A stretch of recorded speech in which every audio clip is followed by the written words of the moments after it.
congodialogue.com.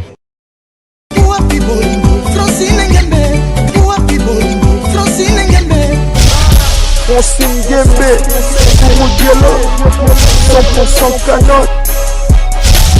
congodialogue.com. Il va l'opé sanga Francine Gembe.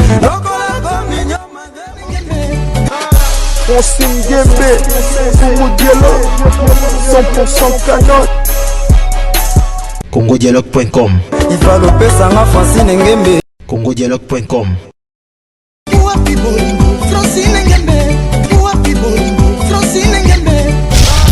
Francine Gembe, Congodialogue, 100% canon. congodialogue.com. Il va l'opé sanga Francine Gembe. Francine Gembe, Congodialogue, 100% canon. congodialogue.com. Voilà, comme d'habitude, vous avez toujours raison d'être connecté dans votre site internet www.congodialogue.com. Dans votre émission Espace Dialogue présentée par votre humble serviteur Josué Bolowa. Nalobi merci Nabino sur téléspectateur ba mignon sur Espace Dialogue dans le niveau Afrique du Sud. Quand vous remarquez derrière moi le statut de Mandela. Donc d'ici là, on va célébrer en Afrique du Sud Mandela Day. Donc bisikani ni mokolo ba Sud-Africain ba kanisaka bolamu tombo tama Nelson Mandela. Alors la journée moko ya charité bisikani ni ba pesaka ba salaka bolamu na ba orphelin na ba veuve ainsi de suite. Mais on ils appellent objet na bisoté Pretoria awa pona kokutana na moko ba umbu na Nzambe l'homme de Dieu par le nom ya pasteur Bebli Chibangu oyo azali parent spirituel to papa spirituel to papa molimo ya maman na biso Solange Toko o bauti koeba ya le quelques jours passés quelques semaines passées l'homme de Dieu le défunt pasteur Toko ote kotika biso soki bo rataki ba émission to salaki na kendeka na congodialogue.com na YouTube na chaîne YouTube na biso bisikani bo ken espace dialogue bo mona bisikani na interview to salaki naye jusque là tobo manabolanda ba ambition na mais to kiti na Pretoria comme vous savez pour na koza toujours d'informations sur pour na koyoka pe ba point de vue bon souvenir ya pasteur Blaise Toko boyebi quand même avec famille bazali ana kati mboka Afrique du Sud na Pretoria awa na capitale ya Afrique du Sud. Alors sans plus tarder on lingana proposer bino interview bolanda biso ensemble boyoka ndenge nini pasteur Bebli akoloba ba souvenir malama azalaki nango tout ce temps que l'homme de Dieu le pasteur Blaise Toko abane ko visiter libotane en Afrique du Sud spécialement na mboka Pretoria awa bisika tozali n'est-ce pas boyoka ba bon souvenir ni azalaki nango. Je dis merci à Isaac Mabaka Landu Wasimi Régie Pasimbi Caméra. Je dis merci à vous chers téléspectateurs bolingi biso bolingi musale kendele boso. Je dis merci à Francine Ngembe patronne abasite soko boy kondima ye ondimi ko bokondima Congo Dialogue salamo kilinayo n'est-ce pas.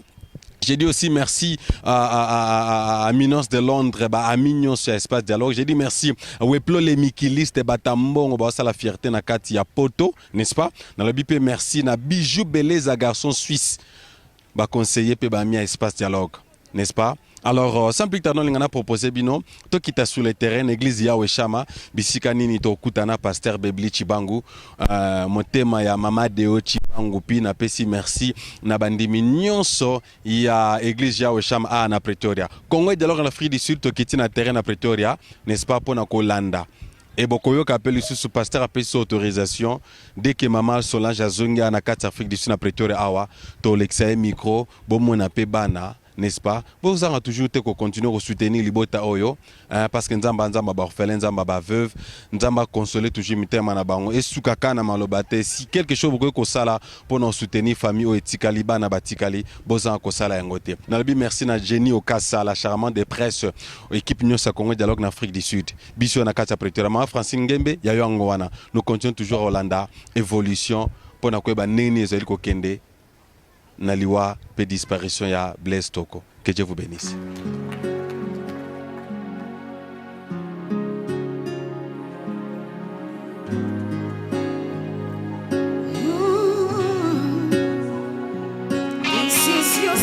It's your season. It's your moment. It's your hour. It's your time. Comment vous allez? Non, je vais très bien, merci. Et vous-même? Merci beaucoup. Nettoyebi causa un peu moins appris. Mais tu l'as rappelé un peu à téléspectateurs, bah souvenir malamu, bah bon moment va passer qui dans la de fin le pasteur Blaise Toko. Non, pasteur Blaise azaki mutu malamu soki aza na église aza na liso ya baserviteur akozela soki bofandi bino mibale à côté apesa conseil mpangi omoni kote oyo sala boye omoni kote oyo tel serviteur a fait ça ça réussi donc souci na ye ezala kaka mosala nzambe ekende liboso o réussir mpe na vie lokola baninga donc wana eza babon souvenir aza nango concernant pasteur Blaise.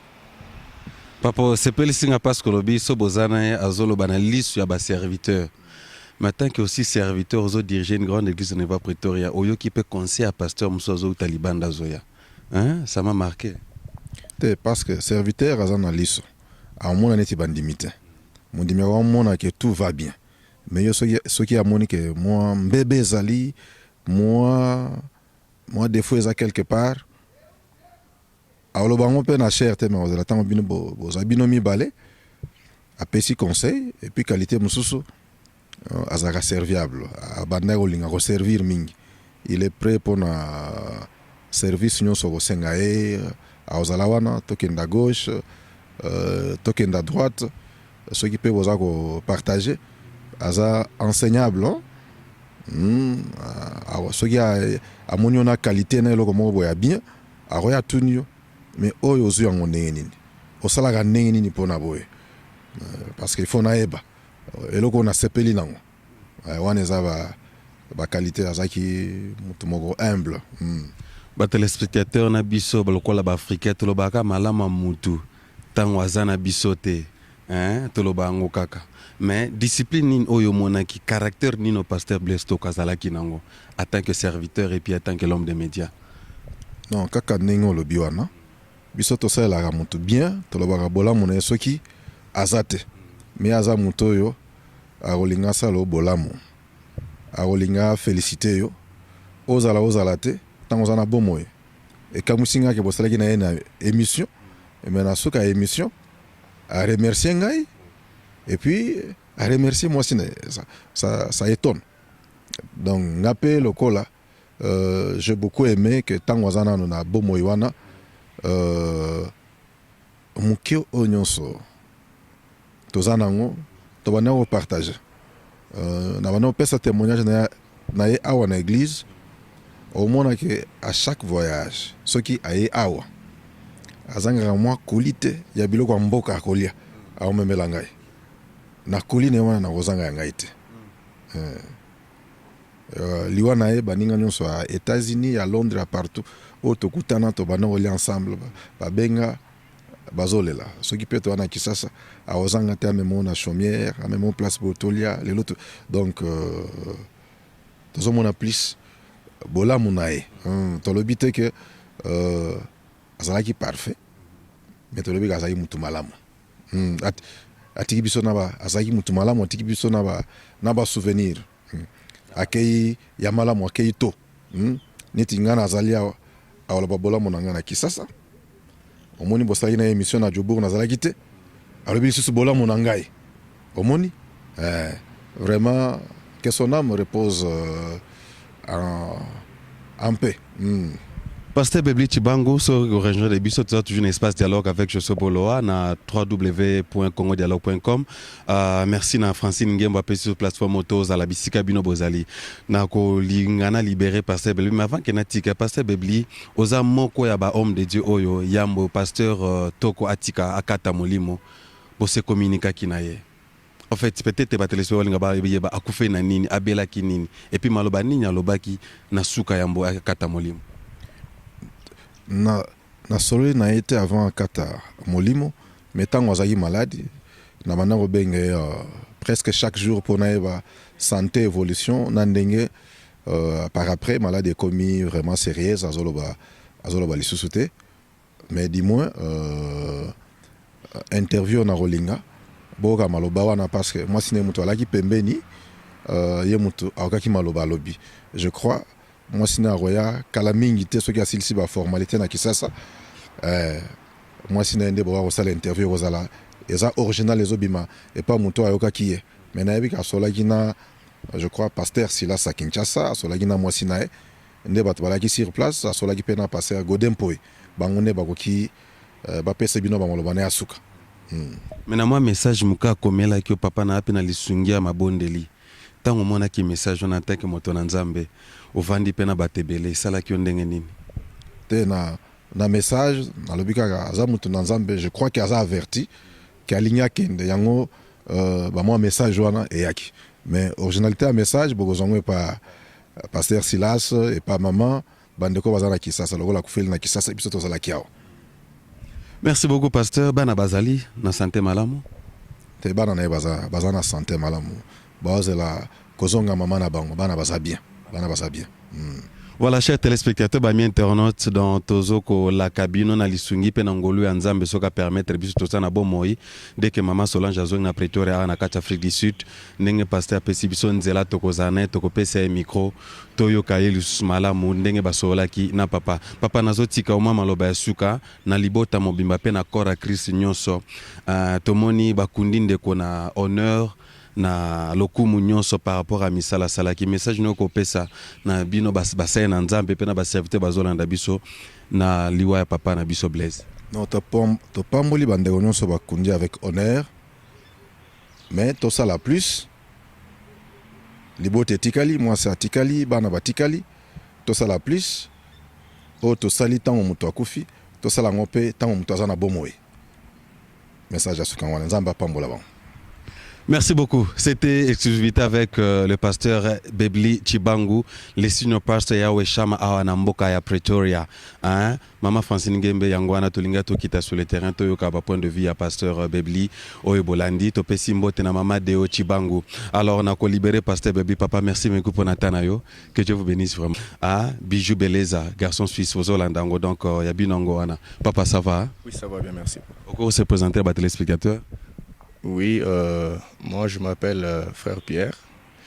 Je suis l'assistant du pasteur Bebli Chibangu, le pasteur de l'église Yahweh Shama à Pretoria. Et je suis aussi le secrétaire de cette assemblée. Secrétaire, papa, dis-nous un peu, Tolandi pasteur Chibangu Ndenga Pesi ba témoigner, ba bon souvenir. Yo en tant que secrétaire, il y a l'église Yahweh Shama. Ba mon bon souvenir nous ala qui n'ont chaque fois que pasteur Blaise Azouan en Mboka Afrique du Sud. Oui, merci beaucoup papa. Il y a tant de souvenirs que nous avons de la part du pasteur Blaise. C'est un homme que j'ai connu personnellement, pas pour longtemps, mais ce peu de temps que j'ai eu à vivre avec lui, et il y a quand même beaucoup de souvenirs. Personnellement, je l'ai connu lors du mariage de ma sœur, et c'est lui et son épouse, Maman Solange, qui avaient parrainé ces mariages. Comme je participais pour la première fois ici en Afrique du Sud dans l'organisation des mariages, j'ai eu à travailler avec lui comme il était parrain. Bon, la leçon est la plus grande que j'ai appris de ces grands hommes de Dieu qui a fait tant de grandes émissions au niveau de la ville de Kinshasa, même ici, c'est que c'est un homme humble. Il est très humble au point où on avait tout à apprendre de lui, mais quand on venait avec une idée qu'on présentait à propos de l'événement ou la manifestation qu'on avait, le pasteur Blaise avait toujours le temps d'écouter, d'étudier et proposer ce qu'il pensait. Donc c'est un homme humble et il avait toujours le temps d'écouter les autres, quel que soit leur niveau de raisonnement, mais le pasteur Blaise avait le temps d'écouter les autres. Deuxièmement, c'est un homme qui était très social. C'est un homme assez élevé. Nous autres, on avait peut-être peur de l'approcher pour une ou une autre raison, croyant peut-être qu'il pouvait nous rejeter à notre niveau. Mais malgré cela, quand on l'a approché, on a découvert que c'était un homme très humble. Il avait toujours le temps pour tout le monde. Il voulait que le paix qu'il connaissait et investir cela dans les vies des autres pour qu'eux aussi puissent avancer, aller de l'avant. Et le plus grand témoignage toujours concernant le mariage de ma sœur, parce que c'est à partir de cet événement qu'on a eu à se connaître vraiment. Oui, ce qui s'est passé que lui travaille à Kinshasa et moi ici.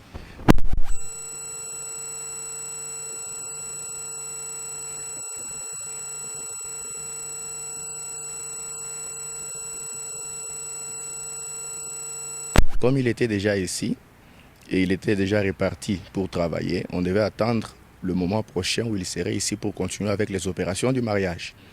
Mais c'est arrivé que moi, sans son avis, j'ai imprimé les invitations et j'ai même distribué. Ce qui devait l'obliger à revenir ici. Et à ce moment-là, j'étais obligé de payer pour lui les tickets pour revenir. Et je n'avais pas assez d'argent pour faire cela. Je ne pensais pas qu'il allait venir, mais à une semaine du mariage, à ma grande surprise, le pasteur Blaise, il a payé les tickets à ses propres frais. Il est venu en Afrique du Sud. Et à son arrivée, je m'attendais à des remarques, des reproches, chose qu'il n'a pas pu faire. Au contraire, il m'a reçu avec joie et il m'a dit une chose. Je vais aider ta sœur Scola comme ma propre petite sœur. Et il a fait exactement ce qu'il avait promis. Donc c'est un homme vraiment pour qui j'ai des mémoires très merveilleux. Yeah. Merci beaucoup pour votre temps. Merci pour les témoignages. Ça nous a vraiment beaucoup flatté. Et que le Seigneur vous bénisse. Voilà, chers téléspectateurs, on est presque à la fin de notre interview. Vous avez reçu les réactions des hommes de Dieu, spécialement le pasteur Bebli, le parent spirituel aussi de Maman Solange. Là, elle évolue aussi au niveau de l'Afrique du Sud, à Pretoria. Donc nous sommes à Pretoria, dans le pays de Mandela. Vous avez aussi reçu la réaction du secrétaire de Yahweh Shammah Church. Donc c'est ça un peu comme le pasteur a dit, Dieu voulant, dès que Maman Solange rentre ici en Afrique du Sud, nous aurons l'opportunité, Dieu voulant, de lui passer le micro pour passer sa témoignage.